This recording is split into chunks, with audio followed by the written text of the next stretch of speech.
Please like, comment, and subscribe. Thank you for watching. Pope Francis on Iraq visit calls for end to violence and extremism. Pope Francis has called for an end to violence and extremism on the first ever papal visit to Iraq. The pontiff is making his first international trip since the start of the coronavirus pandemic. COVID and security fears have made this his riskiest visit yet, but the 84-year-old insisted he was duty-bound. He also said Iraq's dwindling Christian community should have a more prominent role as citizens with full rights, freedoms, and responsibilities. He is hoping to foster inter-religious dialogue meeting Iraq's most revered Shia Muslim cleric, and will celebrate Mass at a stadium in Irbil in the north.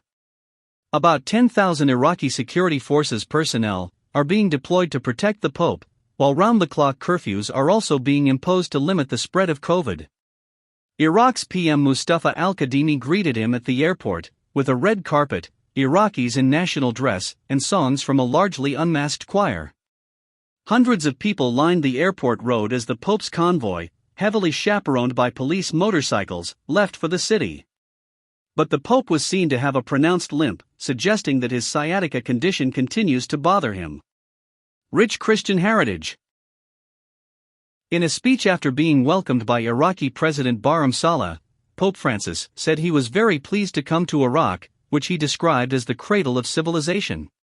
May the clash of arms be silenced, may there be an end to acts of violence and extremism, factions and intolerance, he said. Iraq has suffered the disastrous effects of wars, the scourge of terrorism and sectarian conflicts often grounded in a fundamentalism incapable of accepting the peaceful coexistence of different ethnic and religious groups. He turned to the country's Christians, who he said should have a greater role in public life. The age-old presence of Christians in this land, and their contributions to the life of the nation, constitute a rich heritage that they wish to continue to place at the service of all, he said. He said Iraq's diversity was a precious resource on which to draw, not an obstacle to eliminate.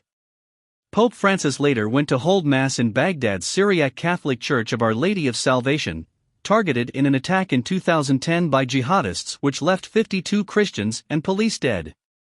This is a pilgrimage by a pope who has made reaching out to the persecuted and to other faiths a cornerstone of his papacy.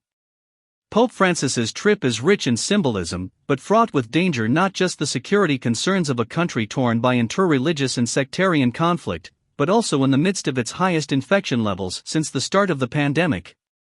There is the risk that the importance of this trip is overshadowed by COVID, particularly that a Mass in Irbil on Sunday, at which up to 10,000 people are expected, could become a super-spreader. But Pope Francis is defiant, telling me on the plane from Rome that he is very happy to be on a special trip. He clearly feels that this land, so central to Christianity, has waited too long for a papal visit, that its dwindling and long terrorized Christian community needs to feel emboldened so as to remain here, and that there is no time to lose to bring a message of peace and hope to Iraq. Please like, comment, and subscribe. Thank you for watching.